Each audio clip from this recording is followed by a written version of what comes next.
Every Filipino knows the skyline of Makati, but few realize nearly every bank, office tower, and shopping mall here traces back to a single family, descendants of a German immigrant named Zobel. The official story marks their rise as a Spanish-era corporate dynasty, yet the real journey began in 1832, when a pharmacist from Hamburg stepped off a ship far outside the colonial elite.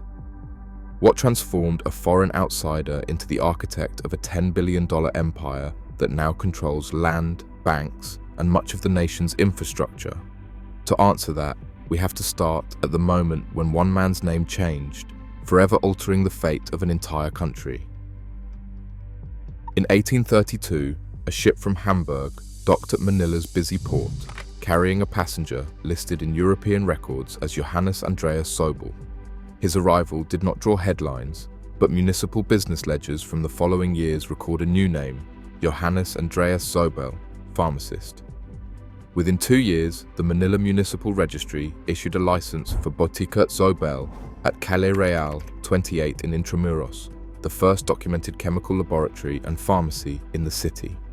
The surname on the 1832 manifest, Sobel, carried deep roots in Hamburg's merchant and scientific circles.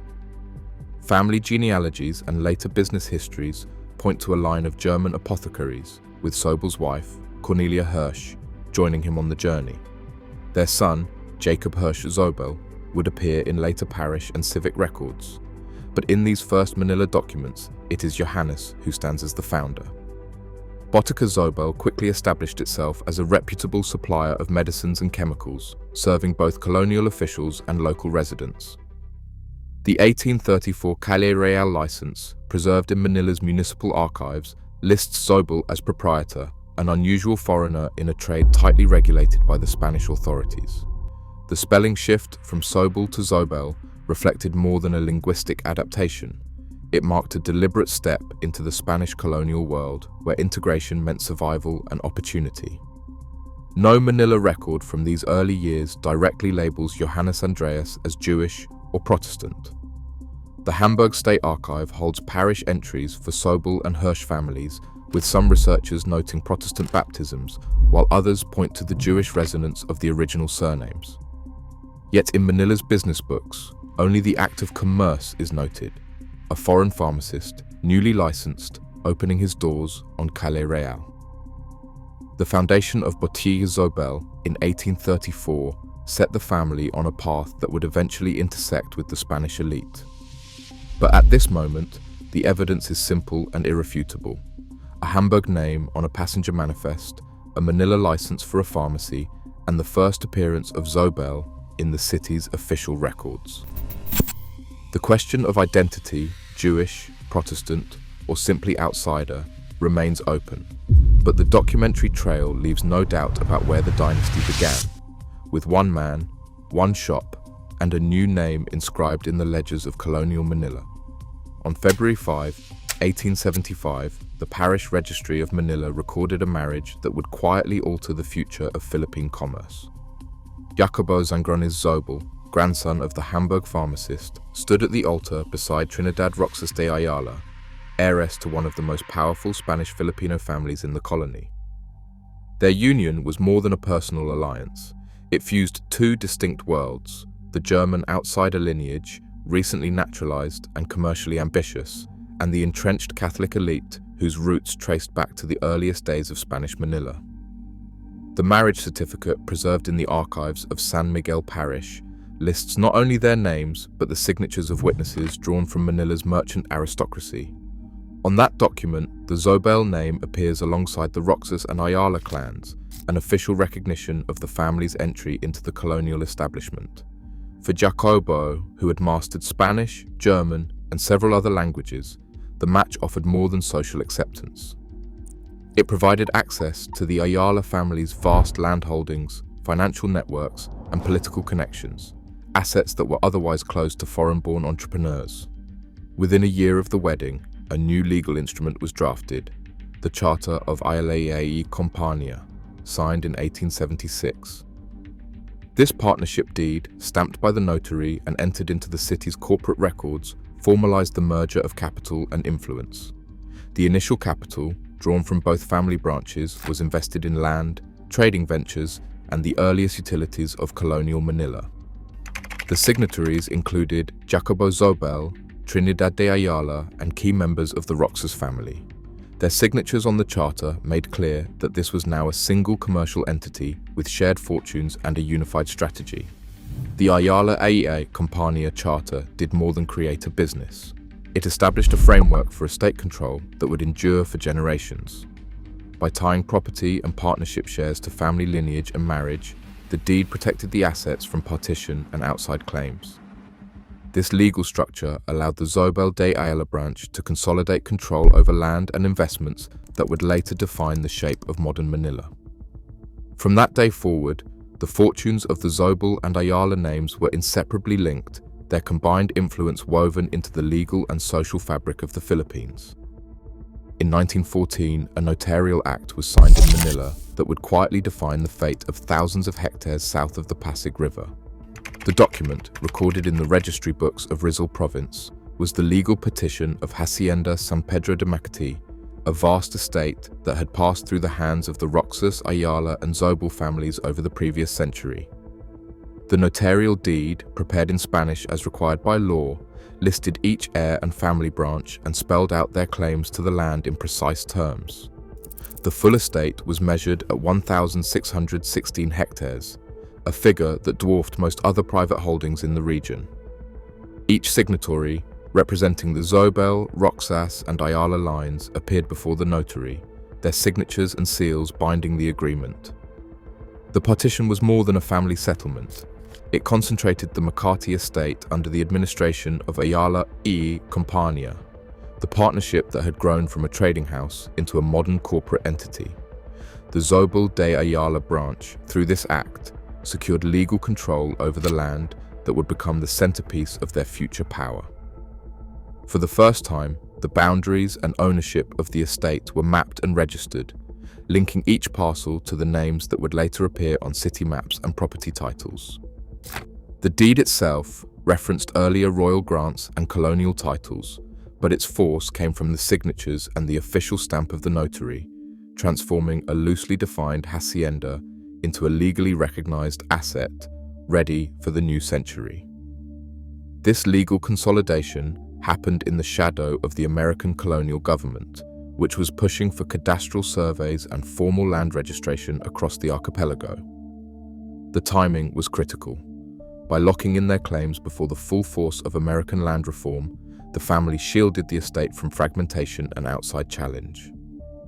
The Registry of Deeds in Manila and Rizal now carried the Zobel de Ayalas name as principal owner of Makati, with the area and boundaries set down in black and white. The partition did not yet imagine a business district, a skyline, or even a city, just the certainty that this land, once marsh and pasture, belonged to a single family line. That certainty would become the foundation for everything that followed, as the post-war decades turned legal ownership into urban reality. In 1948, a bold plan began to take shape on the southern outskirts of war-ravaged Manila. Joseph Ralph McMicking, an American-born son-in-law of the Zobel de Ayalas family and a former colonel in MacArthur's intelligence service, saw possibility where others saw only swampland. Armed with a municipal permit issued that same year, McMicking set out to transform a patch of the family's sprawling hacienda, San Pedro de Makati, into something Manila had never seen, a private gated enclave for the country's wealthiest families. The blueprint for Forbes Park was radical. Rather than subdividing the land into crowded lots, McMicking insisted on minimum sizes of at least 1,000 square meters per home. This was not just real estate, it was a statement. The subdivision map filed with city planners carved out broad, curving avenues and designated green belts to separate residents from the chaos of the capital. Each block was designed for privacy and exclusivity, with contracts that stipulated strict architectural standards and that prohibited commercial activity. To give the new enclave instant prestige, McMicking brokered deals to relocate the Manila Polo Club and the Manila Golf Club from the Old City to the heart of Forbes Park. The relocation contracts signed in 1948 included generous terms. The clubs would receive prime lots at discounted rates and the promise of a secure, exclusive environment. These agreements were more than incentives, they were social signals, announcing that the country's most powerful families would soon call Makati home. The first 20 luxury homes rose quickly, each one occupied by a member of the Zobel de Ayalas clan or by close associates. This was a calculated move. By moving the family in first, McMicking established Forbes Park as Manila's new center of gravity for wealth and influence. The subdivision's gates and private security set a new standard for urban living, and the ripple effect was immediate. Land values along the planned boulevards soared. Investors and aspiring socialites rushed to secure their own piece of the new Makati. What began as a single-gated community would soon trigger a cascade of development, office towers, shopping centers, and the city's financial core, all radiating out from the blueprint McMicking had drawn. In the aftermath of war, the old Nielsen Field runway cut a stark line through the muddy fields of Makati. The airport had closed its doors in 1948, its final flights departing as Manila's air traffic shifted south. With the departure of the last aircraft, the land reverted to its original owners, the Zobel de Ayalas family. They faced a blank canvas, but this was no ordinary plot. Beneath the tarmac lay the future axis of the Philippine economy. City planners and Ayala's estate managers gathered over subdivision blueprints, tracing the runway's path and sketching a new boulevard. The plan was ambitious. The former airstrip would be reborn as a thoroughfare wide enough for commerce, lined with plots reserved for banks, offices, and institutions. The family submitted a master plan to the Makati Municipal Council, requesting approval for the transformation of private estate land into a new commercial district. Council minutes from 1949 record the deliberations, whether to accept the Ayala proposal, how to classify the new avenue, and what conditions would govern its development. The ordinance that followed, though routine in its language, quietly authorized the conversion of the airfield's right-of-way into a major artery. The new road would be called Ayala Avenue. The first lease agreements along this corridor were signed with local banks and insurance companies in the early 1950s. These contracts, preserved in Ayala's archives, revealed terms that favored long-term tenants willing to build to strict architectural standards. The city's approval of the zoning plan enabled a clustering of financial firms, legal offices, and corporate headquarters. By the mid-1950s, the axis carved by the old runway was flanked by modernist buildings and neon signs, a private vision made public through the machinery of municipal law. The commercial spine of Makati had been set, not by government fiat, but by the regulatory turning of private land into the country's most valuable boulevard. Dasmarina's village opened its gates in the late 1960s following the template set by Forbes Park. Estate planners, working from a master plan filed with the municipal council, mapped out wide avenues and tree-lined streets, with each lot measured in thousands of square meters. San Lorenzo and Bel Air soon followed, each with its own set of deed restrictions and security patrols. By the early 1970s, Urdaneta and Magallanes completed the circuit, creating a network of enclaves that ringed the old hacienda.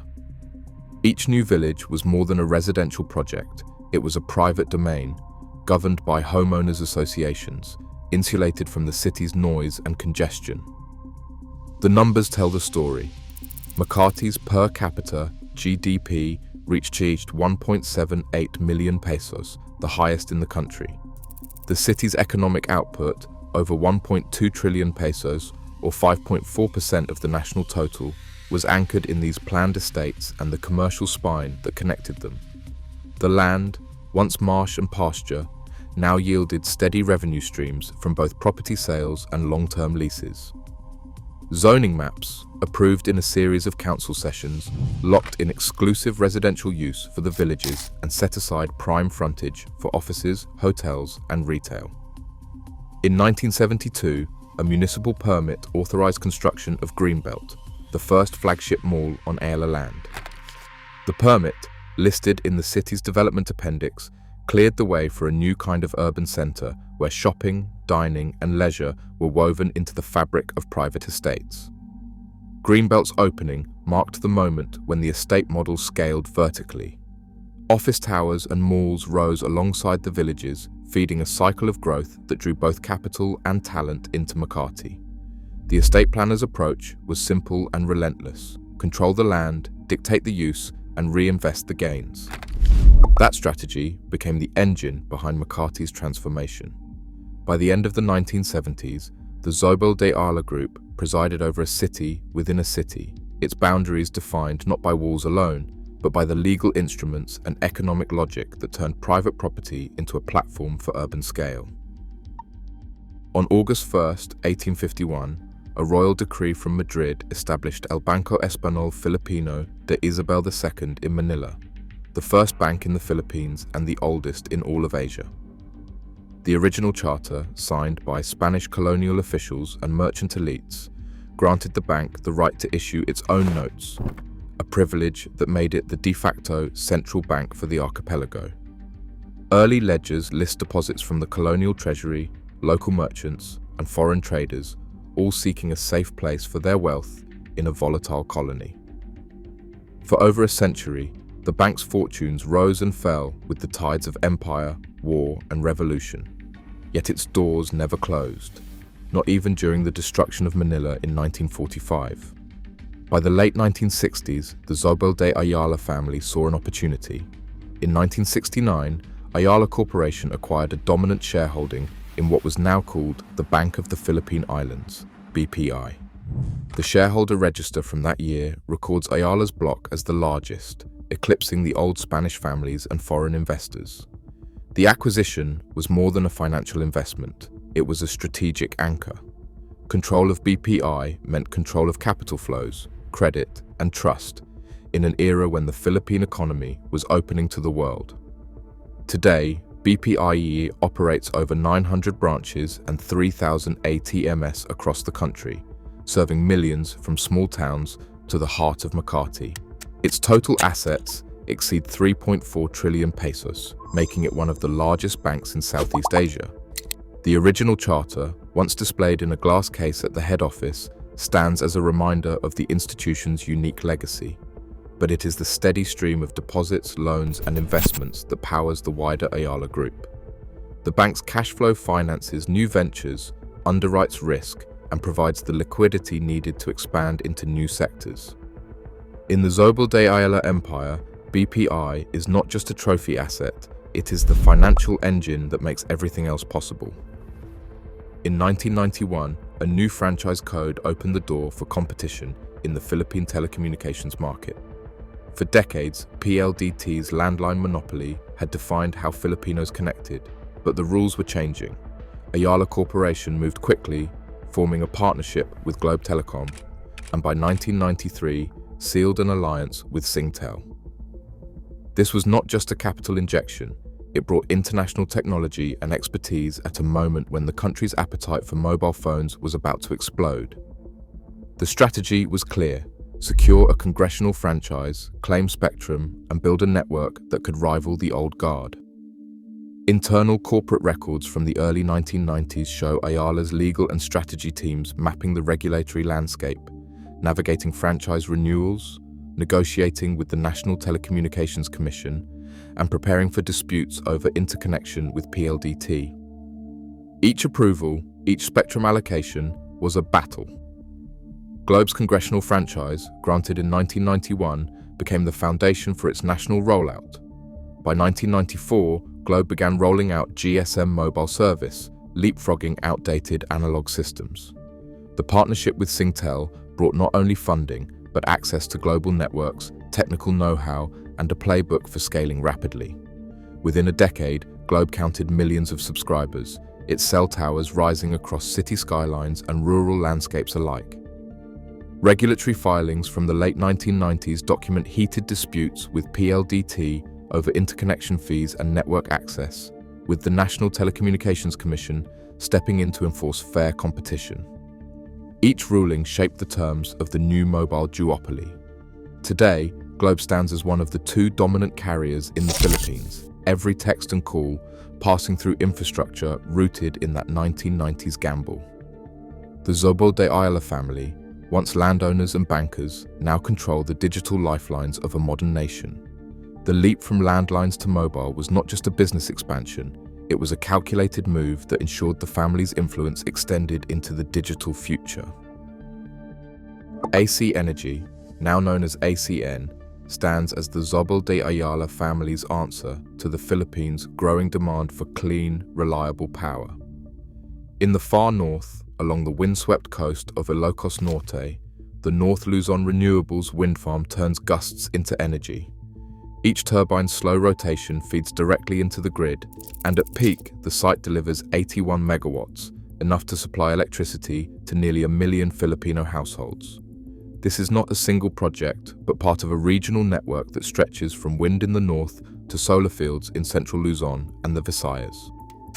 ACEN's most recent sustainability report details more than 4,200 megawatts of attributable capacity across the Philippines, Vietnam, Indonesia, India, and Australia.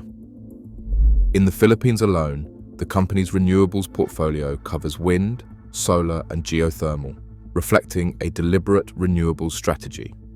The company's stated goal is to reach 20 gigawatts by 2030, with 80% of that from renewable sources. For many communities, this means stable electricity for the first time, delivered through long-term supply contracts with local utilities. The North Luzon Renewables Project stands out not just for its scale, but for its impact. Each year, the wind farm offsets 200,000 tons of carbon emissions that would otherwise come from fossil fuel plants. The company's annual disclosures list dozens of similar projects now in operation or under construction. These investments do not just power homes, they power factories, schools, and hospitals, making ACEN a critical player in the country's infrastructure. With every new plant, the Zobel de Ayalas Group deepens its reach into essential services. The energy flowing from these fields and turbines is more than a business line. It shapes how millions of Filipinos live, work, and connect. As debates continue over the nation's energy future, ACEN's growing renewable footprint puts the family at the center of the conversation about who controls the next era of Philippine development. On a humid night in September 1874, Spanish colonial police escorted Jacobo Zobel through the stone gates of Fort Santiago. The charge was sedition. Official records from the military court docket, now yellowed and brittle, list his name among those accused of aiding reformists, intellectuals who questioned the authority of Madrid. Jacobo, born in Manila in 1842, was no ordinary suspect. He spoke 11 languages, had studied in Germany and Spain, and moved easily among Manila's elite. Yet his support for liberal causes made him dangerous in the eyes of the colonial regime. Inside the fortress, Jacobo spent weeks in a cell built centuries earlier for pirates and rebels. His family scrambled for help, sending appeals to the German consulate and to contacts in Europe. In Berlin, a diplomatic note bearing the signature of Otto von Bismarck reached the Spanish Foreign Ministry. The message was blunt: Germany expected fair treatment for its nationals abroad. Within a month, the Manila authorities released Jacobo. The court never published a full verdict, but a ledger entry in the colonial archives records his discharge, stamped with the seal of the military governor. Freedom did not bring peace. Jacobo remained under surveillance, and the family's business was now a target. Trinidad de Ayala, his wife, took charge of the household accounts and the firm's ledgers. When Jacobo died in 1896, still under suspicion of supporting the Philippine Revolution, Trinidad faced a city in chaos. The Philippine-American War raged, and Spanish Manila teetered on the edge of collapse. Property ledgers from the era show assets shifting, some lost to fire, others sold or mortgaged to raise cash. Trinidad moved quickly and deliberately. Trinidad's strategy was documented in the partnership books of Ayala y Compañía. She diversified, investing in insurance, hotels, and a new bank venture. A ledger entry from 1901 lists a substantial sum transferred to a Hong Kong account, a move that shielded family capital from the violence in Manila. Meanwhile, a land survey conducted after the war confirmed that the family's holdings in Makati, though battered, remained intact. The surveyor's report, filed with the civil registry, notes over 1,000 hectares of marshland, land that would one day become the engine of the family's fortune in Makati. Through imprisonment, war, and political suspicion, the family learned to protect its assets and adapt its leadership. The pattern of cautious, strategic governance that began with Jacobo and Trinidad would shape every major decision for generations to come. Control of Ayala Corporation rests with a single private company, Mermac Inc. On the official books of the Philippine Stock Exchange, Mermac holds just over 45.6% of Ayala's common shares, a stake large enough to elect the board, veto major deals, and steer the group's future. No other shareholder or coalition comes close. The rest of the shares are scattered among institutional investors, pension funds, and the public, but none have the numbers or cohesion to challenge the family bloc. The structure is simple: one share, one vote. There are no golden shares, no dual-class arrangements. Mermac's near majority is enough. The names behind Mermac read like a succession roster. At the top sits Jaime Augusto Zobel de Ayalas II, born in 1959, Harvard-educated and recognized as the first Filipino to receive the Harvard Business School Alumni Achievement Award in 2007. He serves as chairman of Ayala Corporation, the Bank of the Philippine Islands, and Globe Telecom, and he is the public face of the family's seventh generation. His brother Fernando holds vice chair positions and co-leads key subsidiaries. The next generation is already in the boardrooms. Mariana Zobel de Ayalas, another Harvard graduate, sits as a director at Ayala Land. Jaime Alfonso Zobel, also Harvard-trained, is a director at AC Motors and Globe, focusing on digital ventures. Mercedes Zobel, active in the family's foundation, maintains a seat on the board of trustees, shaping the group's philanthropic agenda. Annual filings with the Securities and Exchange Commission list these names and roles in black and white. The General Information Sheet for Ayala Corporation, a public document, shows Mermac's stake and the cross-appointments that tie the family to every major decision. The system is designed for continuity. Shares in Mermac are held by family branches with rules that keep voting power consolidated and prevent dilution through outside sales. The result is a holding structure that has weathered wars, regime changes, and economic shocks without ever losing its grip. This governance model is both transparent and opaque. The numbers are public, the control is private. Board seats pass from one generation to the next, with Harvard degrees and international awards marking the transition. The Zobel de Ayalas family's ability to maintain unity through Mermac is the quiet engine behind their empire's longevity. As the seventh generation takes its place, the tools of control, share blocks, board appointments, and succession planning remain unchanged, even as the public conversation around transparency and civic responsibility grows louder. Ayala Foundation opened its doors in 1961, carrying a mandate that went beyond business. The foundation's charter called for investments in education, culture, and community development, funded by the family's corporate dividends and personal endowments. Over 6 decades, its annual reports have tallied more than 20,000 students awarded scholarships, some for elite universities, others for public schools in far-flung provinces. The foundation's reach extends to rural livelihood programs, health initiatives, and disaster relief, with project partners ranging from local governments to international, non-governmental organizations. In Makati, the Ayala Museum stands as another pillar of the group's civic identity. Founded in 1967 and now managed by the foundation, the museum's collections trace Philippine history from pre-colonial gold to contemporary art. The museum's digital gallery and educational workshops draw thousands of visitors each year, reinforcing the family's public role as stewards of national heritage. Recognition has come from beyond the Philippines. In 2017, the United Nations named Jaime Augusto Zobel de Ayalas a Sustainable Development Goals pioneer, citing his leadership in aligning corporate strategy with environmental and social targets. The citation pointed to Ayala's affordable housing projects, clean water systems, and renewable energy investments as evidence of private capital serving public needs. Yet the scale of the family's philanthropy raises questions as well as praise. The foundation's grants and museum programs operate alongside businesses that dominate banking, telecom, real estate, and utilities.